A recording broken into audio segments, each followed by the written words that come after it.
Antoine Le Maistre was a French Jansenist lawyer, author and translator. His name has also been written as Lemaistre and Le Maître, and he sometimes used the pseudonym of Lamy.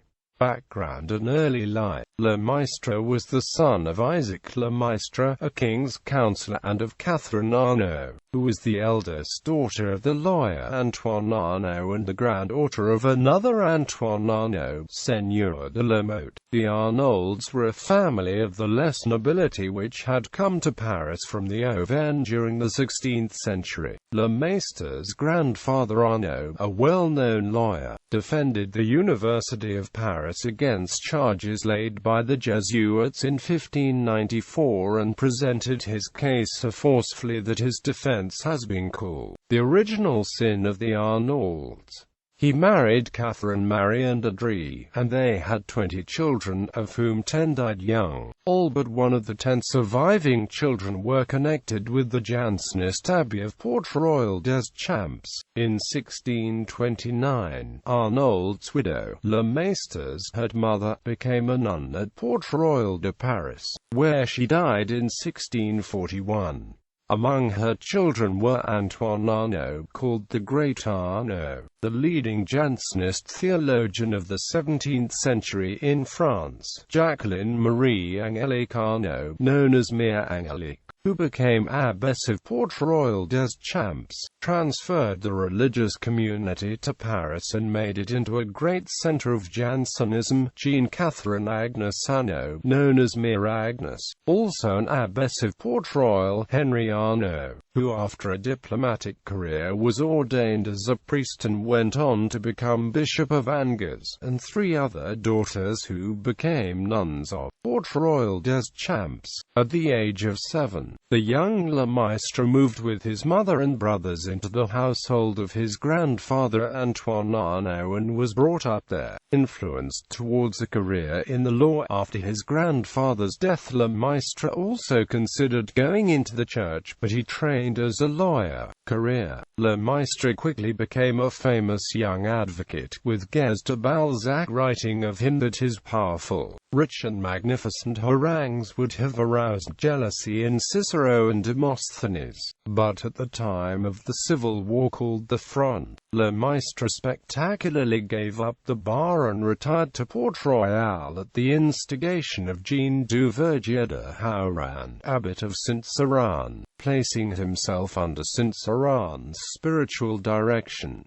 Le Maistre was then a little less than 30. He announced his decision in a letter to his father written after 3 months of reflection. Le Maistre's withdrawal from public affairs displeased Cardinal Richelieu, who was unhappy at the loss of a talented jurist. On January 10, 1638, Antoine and his brother Simon Le Maistre settled at Port-Royal de Paris, where they were soon joined by the brothers Louis, Isaac, Jean and Charles. Later the same year, Le Maistre and others, including 2 of his brothers, established a Jansenist ascetic group known as Les Solitaires at Port-Royal des Champs, under the spiritual direction of the abbot of Saint-Cyran. At the request of Saint-Cyran, the brothers Le Maistre took children into the homes to teach them according to Cyranian principles. The arrest of Saint-Cyran on May 14, 1638 put an end to this life of the Solitaires' teachers. First of the Solitaires, Antoine Le Maistre settled permanently at Port-Royal des Champs in August 1639, where he led a quiet and austere life. In about 1644, he was joined in his ascetic religious community by his uncle Robert Arnaud d'Andilly, a poet and translator whose career had been in the government's service and who became the editor of Saint-Cyran's Lettres chrétiennes. Spirituals. Le Maistre became a friend of Jean Racine and dedicated himself to translation work and to writing the lives of saints. He claimed that France's long-standing affiliation with freedom was to do with its being a Christian nation.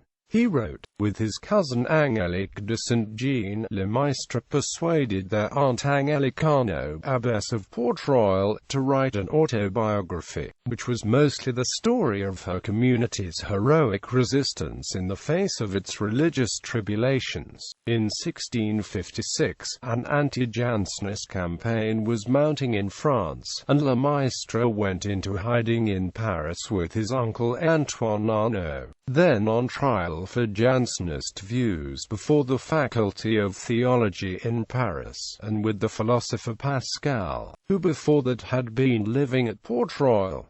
Lemaistre helped Pascal to write Lettres Provinciales, a series of letters in defense of Arnaud. Lemaistre died on November 4, 1658, after a short illness, leaving a considerable body of work. His youngest brother was Louis Isaac Lemaistre de Sacy, also a follower of Saint Cyran. He was ordained a priest in 1649, became confessor to the nuns of Port-Royal and the Solitaires, and was much respected by the Jansenists. At the time of his death, Antoine Le Maistre had begun a new translation of the New Testament. This was continued by his brother Isaac, who became its principal translator. The new work was published in 1667 as Le Nouveau Testament de Notre Seigneur Jesus Christ, traduit en François Selenel edition Vulgate, avec les différences du grec, and printed in Amsterdam for Gaspard Majot, a bookseller of Mons.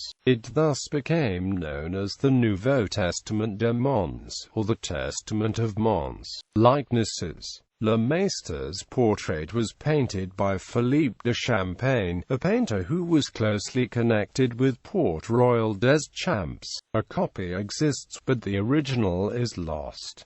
The portrait was later engraved by Charles Simonneau. Champaigne also painted Lemaistre's aunts Angélique Arnaud and Catherine Agnes Arnaud and his uncle Robert Arnaud d'Andilly.